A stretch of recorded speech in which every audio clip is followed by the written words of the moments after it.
ইতিহাস সাক্ষী শিক্ষার্থী সমাজের বিদ্রোহের মুখে অন্যায় কখনো প্রশ্রয় পায়নি। এর জলজ্যান্ত উদাহরণ বাংলাদেশের কোটা সংস্কার আন্দোলন। ছাত্র জনতার প্রবল আন্দোলনের ফলে বাংলাদেশের সাবেক প্রধানমন্ত্রী শেখ হাসিনার যেমন পতন ঘটেছিল, ঠিক একই পরিণতির দ্বারপ্রান্তে দাঁড়িয়ে পশ্চিমবঙ্গের মুখ্যমন্ত্রী মমতা ব্যানার্জি। কিছুদিন আগে কলকাতার আরজিকর মেডিকেল কলেজ ও হাসপাতালের এক ইন্টার্ন চিকিৎসককে ধর্ষণ ও পরে ভয়ানকভাবে হত্যা করার ঘটনায় ভারতের পশ্চিমবঙ্গ এখন প্রবলভাবে উত্তেজিত। এই ঘটনার প্রতিবাদে কলকাতার পথে পথে আন্দোলন করছে শিক্ষার্থীরা।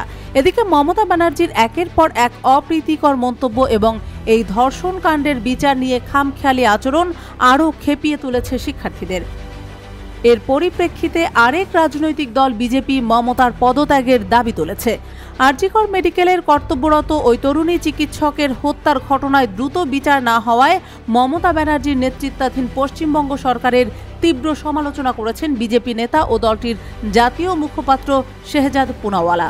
মমতা ব্যানার্জির সমালোচনা করে বিজেপি নেতা পুনাওয়ালা বলেন, পশ্চিমবঙ্গ সরকার ও পুলিশের উপর কলকাতা হাইকোর্টের কোনো ভরসা নেই। সে কারণেই তদন্তভার সিবিআই এর হাতে তুলে দেওয়া হয়েছে। মমতা ব্যানার্জি কবে এই ঘটনার দায় নেবেন, কবে তিনি পদত্যাগপত্র জমা দেবেন, তার আর এক মিনিটও পশ্চিমবঙ্গের মুখ্যমন্ত্রী পদে থাকার নৈতিক অধিকার, আইনি কর্তৃত্ব বা সাংবিধানিক উপযুক্ততা অবশিষ্ট নেই। তিনি আরও বলেন, পশ্চিমবঙ্গের নাগরিকদের ব্যর্থ করেছেন তিনি, নিজের সাংবিধানিক বাধ্যবাধকতায়ও তিনি ব্যর্থ হয়েছেন। এই ঘটনার মতো স্পর্শকাতর একটি বিষয়েও তৃণমূলের হিন্দু বিরোধী মানসিকতার প্রকাশ দেখা যায়। নৈতিক দায় নিয়ে মমতার পদত্যাগ করা উচিত।